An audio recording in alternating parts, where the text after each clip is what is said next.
మత్తయి సువార్త 21వ అధ్యాయము 20 నుండి 22 వరకు ఉన్నటువంటి ఈ భాగములో మనకేం కనబడుతుందంటే, మీరు విశ్వాసం ఉంచితే మీ ముందున్న ఈ కొండ కూడా వెళ్ళి సముద్రంలో పడుతుంది.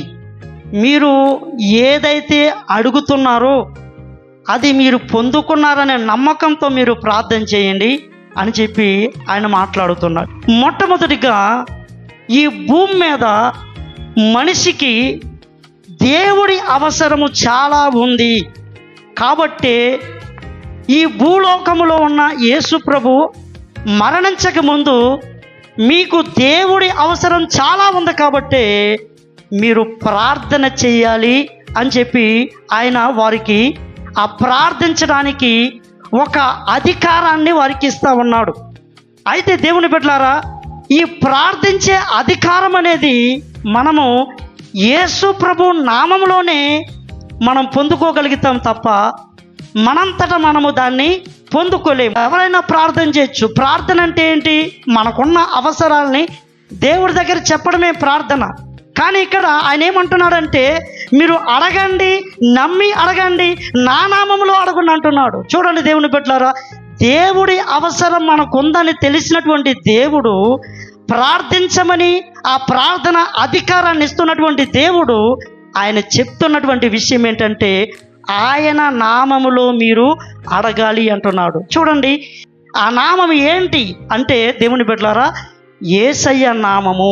ఆ యేసయ్య నామములో ఎందుకు అడగాలి అని అంటే, ఎవరైతే యేసయ్య నామాన్ని అంగీకరించారో, యేసయ్య నామములో మీరు విశ్వాసం ఉంచారో, ఆ యేసయ్యలో మీరు నిలిచి బ్రతుకుతున్నారో వాళ్ళ ప్రార్థనే ఆయన అంగీకరిస్తాడు. చూడండి, మనకి యెషయా గ్రంథము 59వ అధ్యాయము మొదటి నుంచి కొన్ని మాటలు మనకు కనబడతాయి. అక్కడేమంటున్నాడంటే ఆయన, నేను మీ ప్రార్థన విననేరకుండానట్లుగా నా చెవులు మందంగా లేవు.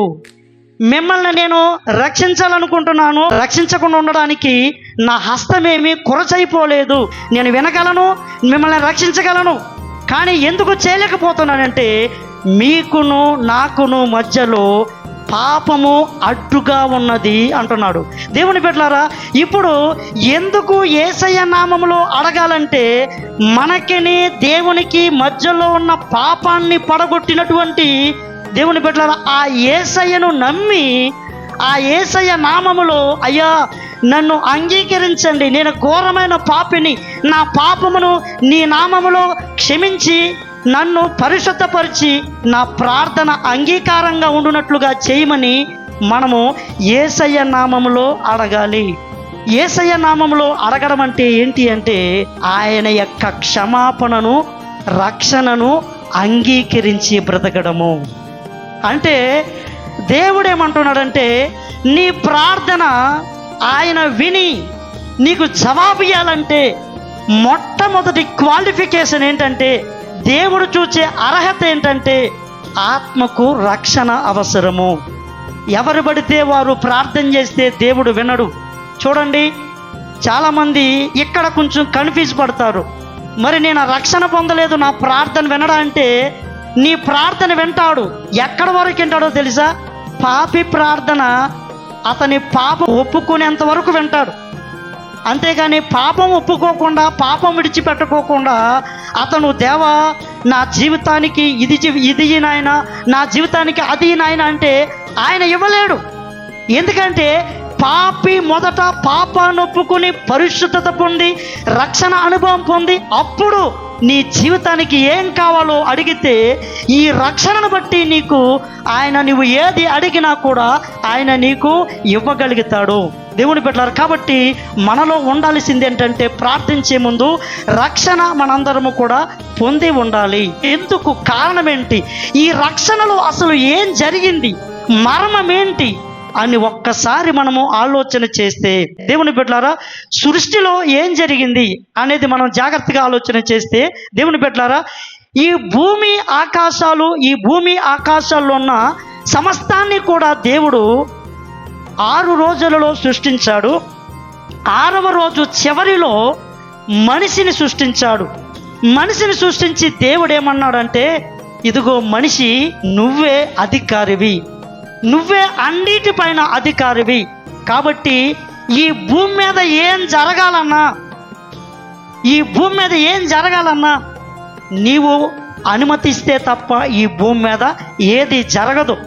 ఈ భూలోకంలో ఉన్న సమస్తము కూడా నీ చేతికి అప్పగిస్తున్నాను నేను, వీటిని నువ్వే ఏలాలి అన్నాడు. చూడండి దేవుని బిడ్డలారా, ఆయన మీరు చదివితే కీర్తన గ్రంథము 8వ అధ్యాయము మనకి 5 నుంచి కొన్ని మాటలు చదివితే అక్కడ మనకు కనబడుతుంది ఏంటంటే, మనుషునంట దేవుడు కంటే కొంచెం తక్కువగా చేసి ఏం చేశాడంటే, దేవుడికి ఎలా అధికారం ఇచ్చాడో మనిషికి కూడా ఈ భూలోకంలో ఉన్న అన్నిటిపైన అధికారం ఇచ్చాడు. అంటే మన జీవితంలో ఏం జరగాలో జరగకూడదు, మనమున్న ఏరియాలో ఏం జరగాలో జరగకూడదు, వీటన్నిటినీ కూడా అన్నిటినీ శాసించే అధికారము దేవుడు మనిషికి ఇచ్చాడు.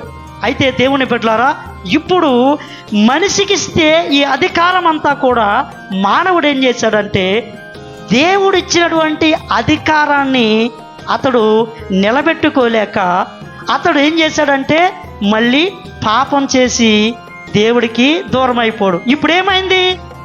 నీ ప్రార్థన వినకుండా ఉండడానికి నా చెవులు మందమవలేదు, నిన్ను రక్షించకుండా ఉండడానికి నా చేతులు కురచైపోలేదు అని చెప్పిన మాట ఇప్పుడు నెరవేరుతుంది. ఆ మనిషికి ఇవ్వబడినటువంటి విషయాలు దేవుని బిడ్డలారా మనిషి పోగొట్టుకున్నాడు. ఇప్పుడు ఈ మనిషి కనుక అది పోగొట్టుకోకుండా ఉండి దేవాన్ని పిలిస్తే ఆయన దిగి వచ్చి ఆ మనిషి పక్కనే ఉండి మనిషికి సహాయం చేసి మనిషి పక్షాన పనిచేసేవాడు. కానీ ఈ మనిషి తనకున్న అధికారాన్ని కోల్పోయాడు పాపము ద్వారా. దేవుని బిడ్డలారా, ఇక్కడ విషయాన్ని మనం గమనించాలి.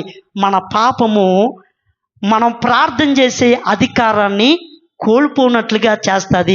నువ్వెంత ప్రార్థన చేసినా దేవుని బిడ్డలారా నీ ప్రార్థన దేవుడి దగ్గరికి చేరదు. అయితే దేవుని బిడ్డలారా, ఇప్పుడు మన అధికారము కోల్పోయింది. ఈ అధికారము ఎవరు లాగేసుకున్నారంటే సైతాను లాగేసుకున్నాడు.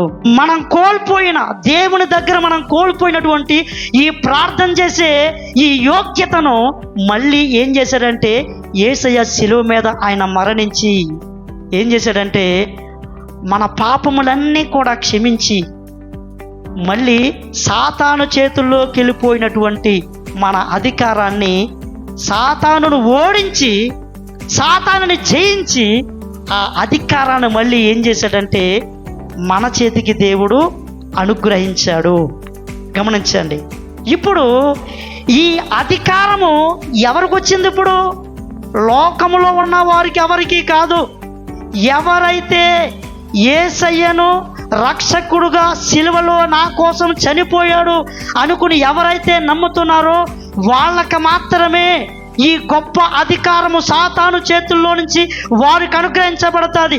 వాళ్ళు మాత్రమే చేసే ప్రార్థన దేవుని సన్నిధికి చేరుతుంది. అయితే దేవుని బిడ్డలారా గమనించండి, ఇప్పుడు దేవుడు అధికారం ఇచ్చేశాడు కాదా అని చెప్పి ఆయన మనము అడగకుండా ఆయన ఏమీ చెయ్యడంట. ఎందుకంటే ఆయన నిబంధనలు ఆయన కూడా మేరడు. ఆయన ఏమన్నాడంటే, ఆదామా ఈ భూమి మీద ఈ లోకంలో ఉన్న అధికారం అంతా నీదే. ఒకవేళ నేనే ఈ భూలోకంలోకి రావాలన్నా నువ్వు నన్ను పిలిస్తే తప్ప నేను రాను, ఈ అధికారాన్ని నీకు ఇస్తున్నానని చెప్పి ఈ భూలోకానికి దేవుడు నువ్వే అని చెప్పి మనిషిని, లేదంటే మొదటి మనిషి అయిన ఆదాముని దేవుడు నియమించాడు. అందుకే మనిషితో దేవుడు ఏమంటున్నాడంటే, నీ అధికారం నీకు వచ్చేసింది, నువ్వు నన్ను నమ్ముకున్నావు, నా యందు మీరు విశ్వాసం ఉంచారు, కాబట్టి నా నామములో మీరు ప్రార్థించేసే అర్హతను పొందుకున్నారు. కాబట్టి ఇప్పుడు మీరు ప్రార్థన చేస్తే అక్కడ నుంచి నేను దిగొస్తాను.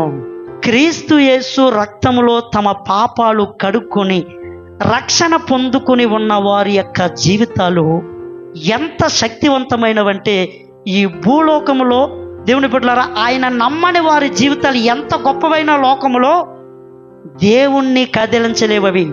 మనం ఎంత దేవుని బిడ్డలారా ఆర్థికంగా కానీ సామాజికంగా కానీ మనం ఎంత తక్కువ స్థితిలో ఉన్నప్పటికీ కూడా దేవుని బిడ్డలారా మనము ఏం పొందామంటే యేసయ్య రక్షణ పొందాం, ప్రార్థించే అధికారాన్ని పొందాం, ఆయన శక్తిని భూలోకానికి దింపే అధికారాన్ని పొందుకున్నాం.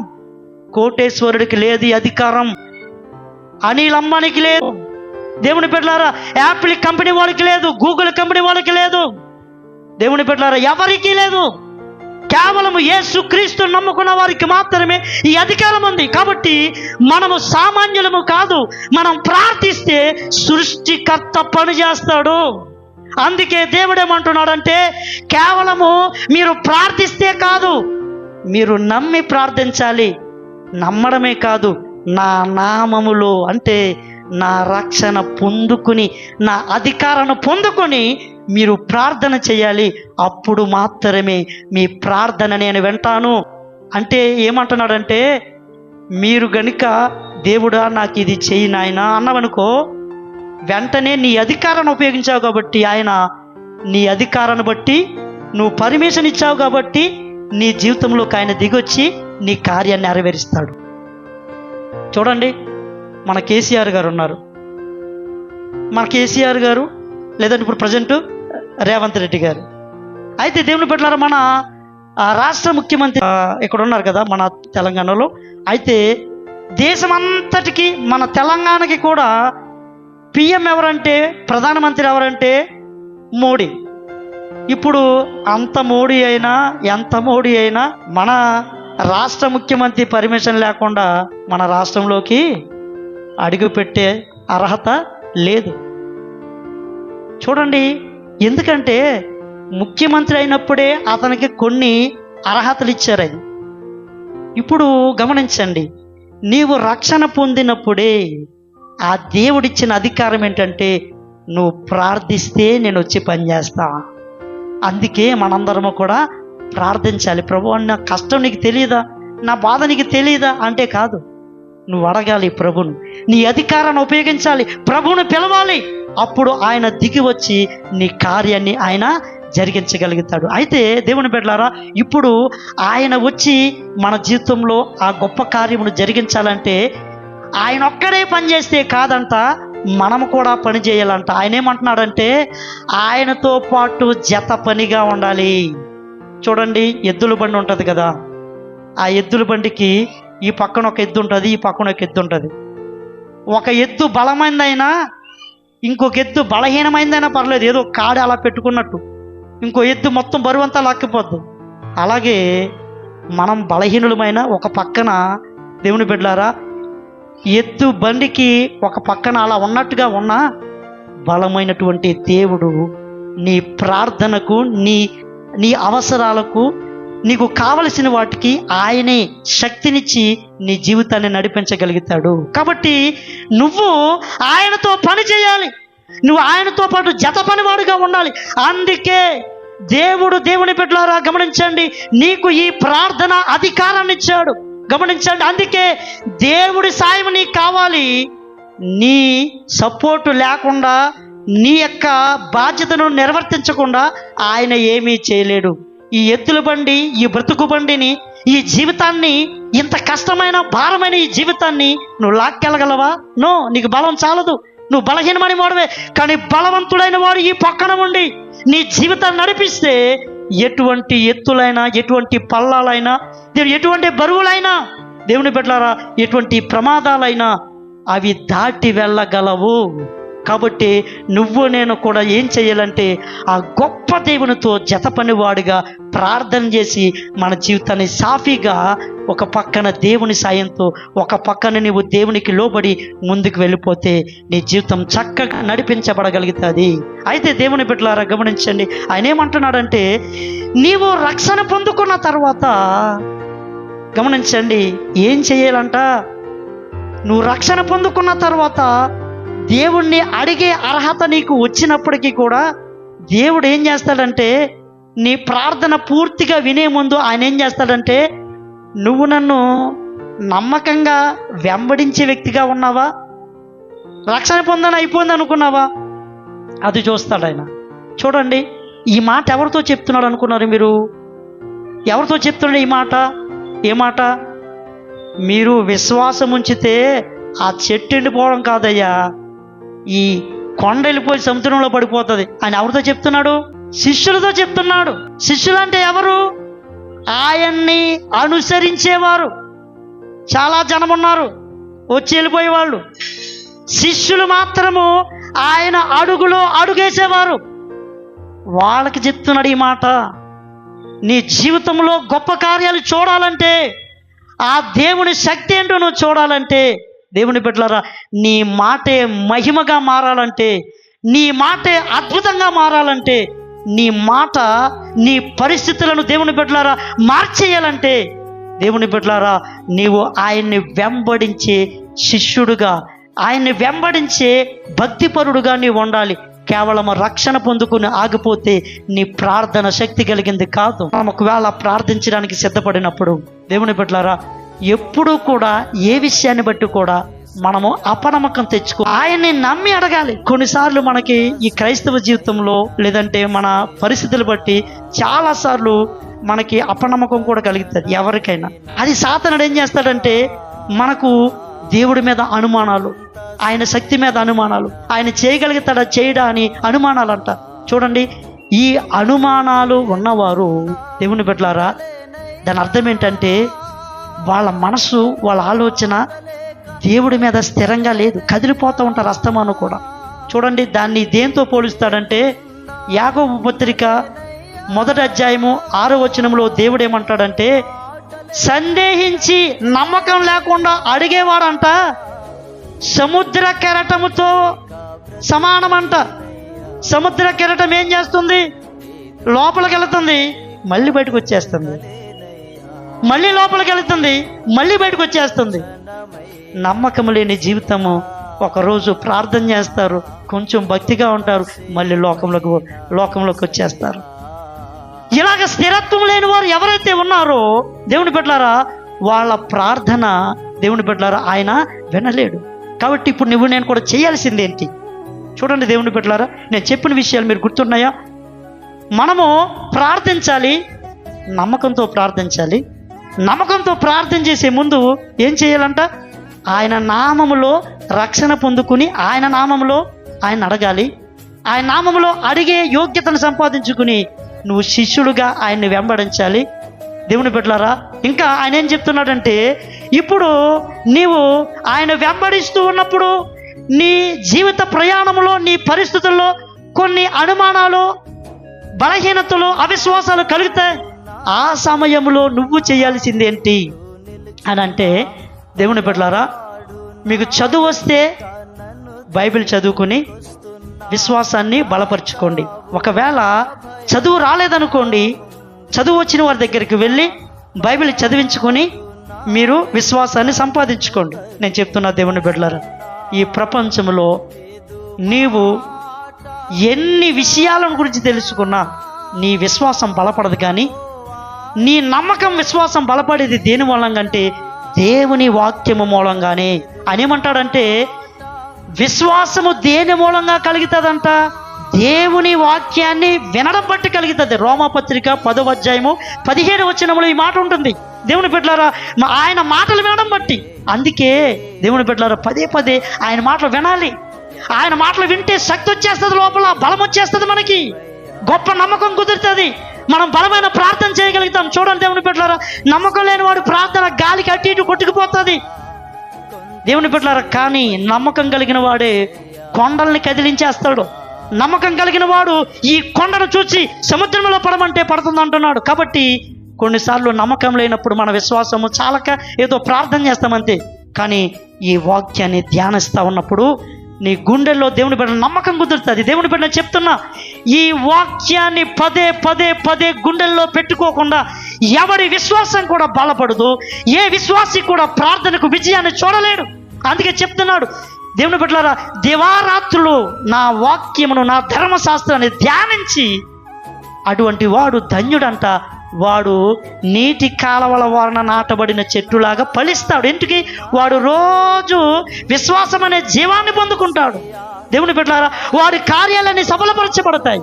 కాబట్టి దేవుని బిడ్డలారా మనమందరము కూడా చేయాల్సింది ఏంటంటే ఆయన వాక్యాన్ని ధ్యానిస్తూ విశ్వాసాన్ని సంపాదించుకుని మనం ప్రార్థించాలి. ఇప్పుడు దేవుని బిడ్డలారా గమనించండి, ఆయన ఏమంటున్నాడంటే ఈ ప్రాసెస్ వచ్చిన తర్వాత, చెప్పిన విషయాలు మీరు గమనించిన తర్వాత, ఇవి నెరవేర్చిన తర్వాత మీరు చేయాల్సింది ఏంటి అంటే, దేవుని బిడ్డలారా, మీరు హృదయంలో ధైర్యాన్ని నింపుకోండి.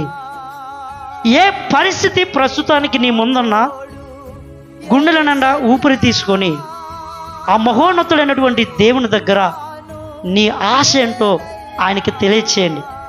అది ఏదైనా. అక్కడ ఏమంటున్నాడంటే, అది అడుగు ఇది అడుగు అనట్లేదు. ఆయన ఏమన్నాడంటే, నా నామములో మీరు ఏమి అడుగుదురో అవి మీరు పొందుకున్నారు అని నమ్మండి. అక్కడేమన్నాడు? ఇది అడగండి అనలేదు ఆయన. నా నామములో మీరు ఏది అడుగుదురో అది మీరు పొందుకున్నారు అని నమ్మండి. చూసారా దేవుని బిడ్డలారా, ఈరోజు దేవుడు ఏమంటున్నాడంటే, నీ జీవితంలో దేవుని బిడ్డలారా ధైర్యాన్ని నింపుకో. ఎంతటి పరిస్థితి నీ ముందున్నా, ఎటువంటి పరిస్థితులు ఎదుర్కొంటున్నా ధైర్యాన్ని నింపుకో, ఊపిరి పీల్చుకో, ప్రార్థన చేయి, అధికారం ఉపయోగించు. చూడండి దేవుని బిడ్డలారా, క్రైస్తవులు ప్రాముఖ్యంగా 4 విషయాలు అడుగుతారు. ఒకటేంటంటే, చెప్తాను జాగ్రత్తగా వినండి. రక్షణ గురించి అడుగుతారు. నేను పాతాళంలోకి వెళ్ళిపోకూడదయ్యా, నరకంలోకి వెళ్ళిపోకూడదయ్యా అని రక్షణ గురించి అడుగుతారు. చూడండి, యోనా అనే వ్యక్తి పాతాళంలోకి, అంటే చాప కడుపులోకి వెళ్ళిపోయి సముద్రంలో పడిపోయి మరణాపాయ స్థితిలోకి వెళ్ళిపోయినప్పుడు ఆయన ఏమని ప్రార్థిస్తున్నాడు అంటే, అయ్యా పాతాళములో పడిపోతున్నా నన్ను రక్షించయ్యా, నీ కృపను బట్టి జ్ఞాపకం చేసుకోను ఆయన అంటే, ఆ సముద్ర గర్భంలో మరణాస్థితిలోకి వెళ్ళిపోయిన అతన్ని దేవుడు ఆజ్ఞాపించి, సముద్ర గర్భంలో చేప గర్భంలో ఉన్న వ్యక్తిని దేవుడు ఆజ్ఞాపించి క్షేమంగా ఆయన ఎక్కడికి వెళ్ళాలో అక్కడికి సురక్షితంగా చేర్చాడు. అంటే దాని అర్థం ఏంటంటే, లోకములో పాపములో అంధకారములో కూరుపోయి నరక కోపంలోకి వెళ్ళిపోయే మనల్ని కూడా ఆయన నిత్య జీవానికి చేర్చగలడు, గొప్ప రక్షణ ఇవ్వగలడు. కాబట్టి ఆయన ఏమంటున్నాడంటే, రక్షణ పొందని నీ కుటుంబం గురించి, రక్షణ పొందని నీ గురించి, ఎటువంటి అగాధపు పాపపు బలహీనతలో నీవున్నా ధైర్యం తెచ్చుకో, ప్రార్థించు, నీకు రక్షణ కూడా ఇస్తాడు. మొదటిది క్రైస్తవులు అడిగేది. రెండవది ఏంటంటే, దేవుని బిడ్డలారా, వాళ్ళు ఏం చేస్తారంటే, ఏదో ఒక లోటు ఉంటుంది. ఆ లోటు ఏంటంటే, చూడండి, హన్నాకి ఒక లోటు ఉంది. అదేంటంటే సంతానం లేదానికి. మన జీవితంలో కూడా ఏదేదో ఉండొచ్చు, కానీ మన జీవితంలో సంతానం ఉండదు, లేదంటే మనం కోరుకున్నది ఉండదు, మనకు కావలసింది ఉండదు, ఏదో లోటు ఉంటుంది. అయ్యా ఈ లోటు తీర్చయ్యా. చూడండి దేవుని బిడ్డలారా, మన బిడ్డల జీవితాల్లో లోట్లు, దేవుని బిడ్డలారా, అన్నీ బాగుంటాయి కానీ మన బిడ్డల జీవితాల్లో లోటు. కాబట్టి ఈ లోటు పూడ్చాలని దేవుడు ఆశపడుతున్నాడు. ఆనాడు హన్నా లోటును పూర్తి చేసినటువంటి దేవుడు ఎవరైతే ప్రార్థిస్తారో అధికారంతో, వాళ్ళ లోటు కూడా, ఏ లోటున్నా కానీ ఆయన పూర్తి చేస్తాడు, సరి చేస్తాడు, నమ్మండి. మూడవది ఏంటంటే, దేవుని బిడ్డలారా, వాళ్ళు కొన్ని శ్రమల్లో ఉంటారు. దేవుని బిడ్డలారా, ఆర్థిక ఇబ్బందులు కావచ్చు, మనుషుల బాధలు కావచ్చు, మనుషులు పెట్టే ఇబ్బందులు కావచ్చు, కుటుంబ సమస్యలు కావచ్చు, దేవుని బిడ్డ ఎన్నెన్నో మనిషికి. దేవుని బిడ్డలారా, వీటన్నిటిలో బాధల్లో ఉన్నప్పుడు, అయ్యా ఈ కీడు రాకుండా నన్ను కాపాడయ్యా అని మనం ప్రార్థన చేస్తాం. చూడండి, ఎబ్బేజు అనే ఒక వ్యక్తి అంటాడు, ఆయన నా సరిహద్దులు విశాలం చేయయ్యా, కీడు రాకుండా నీ చెయ్యి నాకు తోడుగా ఉంచయ్యా, ఆపదలో ఉన్నానయ్యా, నన్ను అందరూ ఏడుపు కొట్టోడా, ఏడుపు మొఖమడువా అంటున్నారా, ఎప్పుడు ఏడితే కూర్చుంటూ వింటరా అని అంటున్నారయ్యా, నా బాధ తీర్చయ్యా అని ఆయన ప్రార్థించారు. ఆయన బాధ కూడా, ఎబ్బేజు ప్రార్థన విని అతని బాధ కూడా తీర్చాడు ఆయన. నీ కష్టాన్ని కూడా దేవుడు ప్రార్థన ద్వారా తీర్చగలడు. అంతేకాకుండా దేవుని బిడ్డలారా, చివరిగా 4వది ఏంటంటే, ఇది అసాధ్యం అనుకుంటాం. మనకి కొన్ని సమస్యలు మన చేయి దాటిపోతాయి. దేవుని బిడ్డలారా, అది వైద్యుల చేతులు ఎత్తేచ్చు, లేదంటే మన భర్త, లేదంటే మన పిల్లలు, లేదంటే మన భార్య, కుటుంబంలో ఉన్నవారు, మన బంధువులు, మన నమ్ముకున్న వాళ్ళు చేతులు ఎత్తేసి ఇంకా అయిపోయింది లేదు అని అనొచ్చు. అయితే దేవుని బిడ్డలారా, ఆయన ఒక ఉన్న పాటున అద్భుతం చేయగలుగుతాడు ఆయన. చూడండి దేవుని బిడ్డలారా, ఎరుకో గోడ అక్కడ ఇంకా అడ్డుగా ఉంది, నా వల్ల కాదనుకుంటున్నారు వాళ్ళు. ఎర్ర సముద్రం అడ్డుగా ఉంది, నా వల్ల కాదనుకుంటున్నారు. దేవుడు ఆజ్ఞాపించగా ఎర్ర సముద్రం చీలిపోయింది, ఎరుకో గోడ కూలిపోయింది. ఆయన అద్భుతం చేయగలుగుతాడు ప్రార్థన ద్వారా. అసాధ్యం అనుకోవద్దు. దేవుడిచ్చినటువంటి అధికారాన్ని ఈ అంత్యకాలంలో ఉపయోగించుకోండి. దేవుని బిడ్డలారా, నీకు దేవుడు ప్రార్థన అనే ఆధిపత్యాన్ని ఇచ్చాడు. క్రైస్తవుడా, నీ ఆధిపత్యమును ఉపయోగించు. ఈరోజు నీ జీవితంలో దేవుని బిడ్డలారా, నీకు కావలసిన ఈ 4 విషయాలు, రక్షణ విషయంలో, లేదంటే లోటు విషయంలో, ఏదైనా బాధల విషయంలో, ఏదైనా అసాధ్యం అనుకున్న విషయంలో, ఏ విషయమైనా నువ్వు ప్రార్థించు. కానీ ప్రార్థించే ముందు నీకు ఉండాల్సినవేంటి అంటే గనక, మొట్టమొదట నువ్వు ఆయన ప్రార్థించాలనే మనసు తెచ్చుకో. ఆయన్ని నువ్వు నమ్మాలి. దేవుని బిడ్డలారా, అంతేకాదు ఆయన నామములో ఆ గొప్ప అధికారము తిరిగిచ్చాడు చూసారా, ఆ నామములో ఆ తిరిగి ఆయన ఇచ్చిన అధికారాన్ని, ఆ రక్షణను నువ్వు పొందుకున్న తర్వాత ఒక శిష్యుడు వలె ఆయన్ని నమ్మకంగా వెంబడించు. నీ జీవితంలో ప్రార్థన మొదలుపెట్టు. ఈ 4 విషయాలు, ఏ విషయం నీ జీవితంలో ఉన్నా దేవుని బిడ్డలారా చెప్తున్నా, క్రైస్తవుడికి దేవుడిచ్చిన ఈ గొప్ప ఆధిపత్యాన్ని బట్టి పరలోకంలో ఉన్నటువంటి దేవుడు ఈ భూలోకంలో ఉన్న ఆఫ్టర్లు అనుకోవద్దు. నువ్వు నీ పక్షాన పనిచేసి దేవుని బిడ్డలారా, నీ చేతికి అన్నిటినీ మళ్ళీ ఆయన తిరిగి అనుగ్రహిస్తాడు. అటువంటి భాగ్యం ఎక్కడున్న మనందరికీ దేవుడు అనుగ్రహించునుగాక. ఆమేన్.